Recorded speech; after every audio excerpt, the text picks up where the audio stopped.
Good evening, y'all. I just got to finish. Shout out to my boy G. He sent it to me. Terrence Crawford dropped an interview today,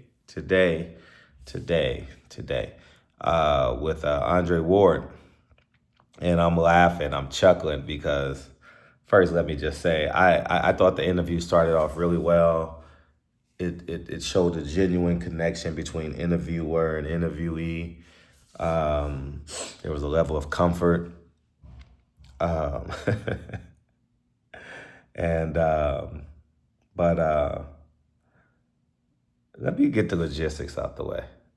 Andre Ward, this interview ain't about you, man. We don't care how you feel, dog.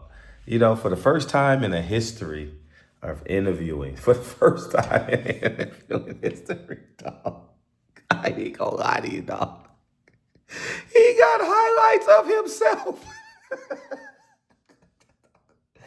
Dog, this Andre Ward is an egomaniac, dog. He's an ego. He put his training highlights in Terrence Crawford's interview, dog.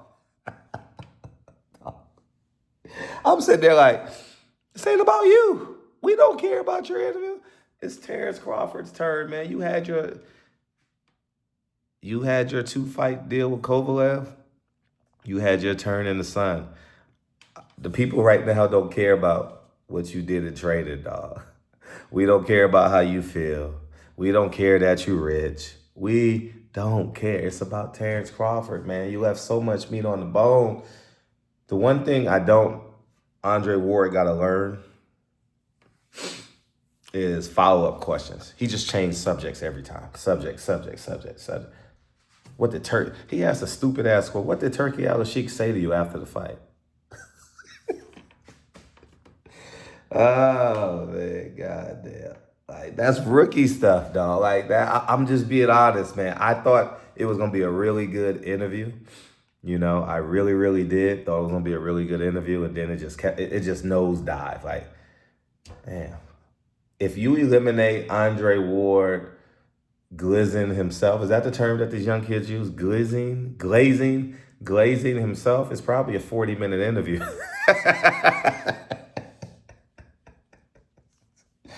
30 minutes of this interview is Andre Ward talking about himself. What came up the interview is what I told you guys about Earl Spence. And y'all like, how did I know this? See, they letting the cat out the bag little by little. They're not going to publicly give me my credit.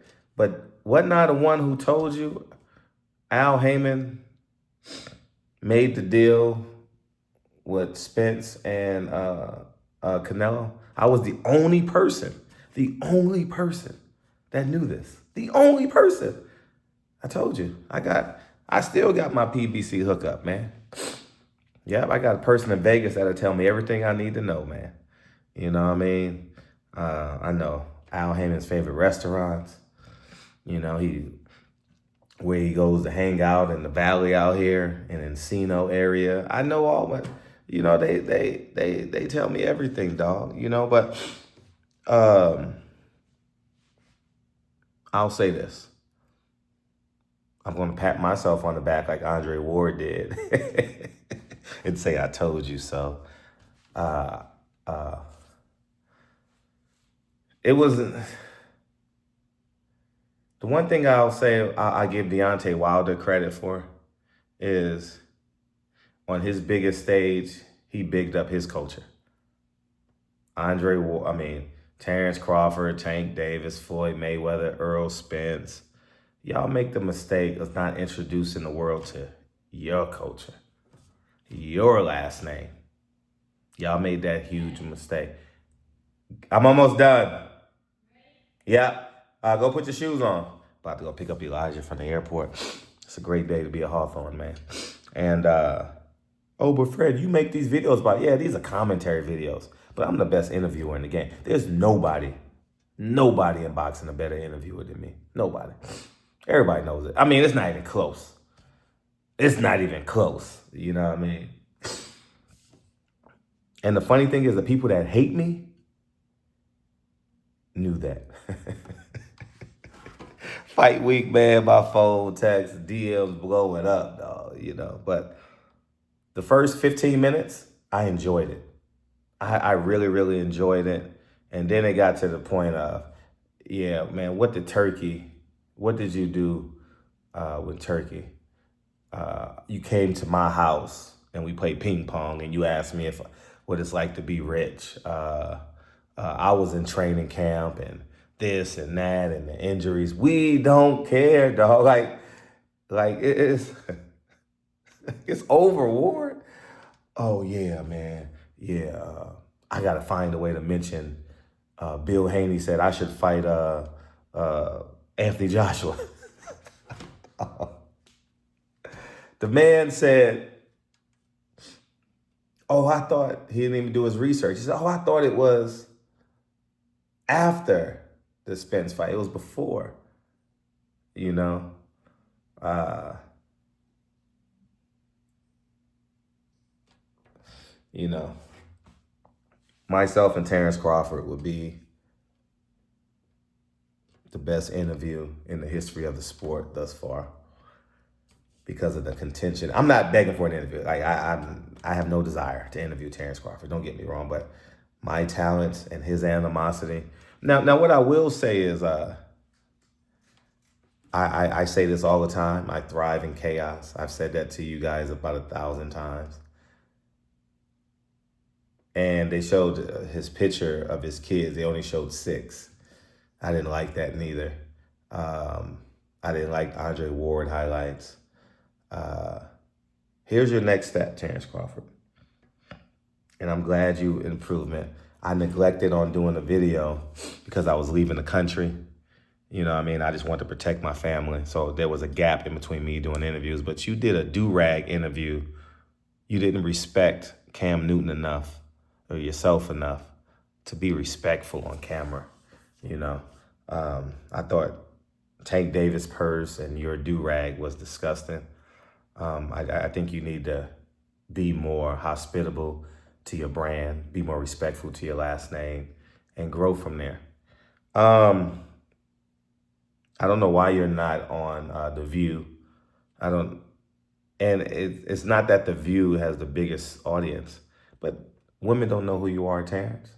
You need to go on there with I was about to say wife. God damn, I didn't mean to be, but you need to sit on there because actually you can't go on there because they're going to ask you about your family life. So you can't do that show, but not unless the questions are predetermined. But you need to stay out of this hip hop realm. Here's your chance to go ring the bell at Wall Street.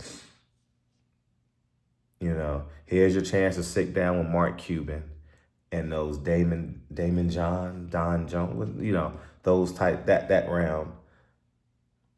I'm going to throw you a lob right now. Warren Buffett needs to come to your office and have a conversation about Omaha. You need to do a parody with, it may be too late. People may have forgotten about, but you need to do a parody with Peyton Manning, you're staying in the same circle. It's time to branch out, man. It's time for you to challenge. I think you have an average PR person.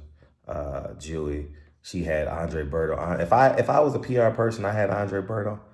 Andre Berto would be like, man, he would have been a star, superstar. You know what I mean? But it is what it is. Bright, brash, like Shakur Stevenson. If I would have been managing Shakur Stevenson, his brand wouldn't be hip hop. No, because it's like a black guy branding himself as hip hop is like God giving you 2 eyes, 2 arms, 2 legs. It comes with it. You get what I'm saying? But I wish you well. Take care of your family. I too dropped my kids off at school. I'm too tonight I become the legal guardian of my nephew. So that's what wealthy people do in real life, man. They take care of their bloodline, So I'm actually mad. I'm not gonna lie to you. I had the Dodger game on mute. I'm pissed at the Yankees. I got the Dodger Reds game on mute listening to the interview. You know, I'm waiting to call Dre's dad and see how they gave up a 10-2 lead, but it's not gonna happen. It's the top of the ninth now, but I guess it's over. So that's why I came in here and did this. But yeah, I'm waiting for someone to interview Terrence Crawford, man. I need someone to interview Terrence Crawford, dog. It was kind of corny. Like the first 15 minutes, I was like, this gonna be good. The last hour, I'm like, Andre Ward, he's trying to get a job. You know, he's auditioning for something. Like he wants to circulate his name attached to Terrence Crawford. And the numbers are going to be great because I think this is maybe his first long form interview. But you need to branch out, dog. You need to branch out and gain a new audience because 41 million people watched it, but they don't know who you are. But you need to remind them so they can be like, oh, yeah, that's Terrence Crawford. It's kind of like I've never heard, let's see. Anyways, I don't know, man. I ain't got an example. I'm going to the airport. I'll talk to you guys soon. Peace.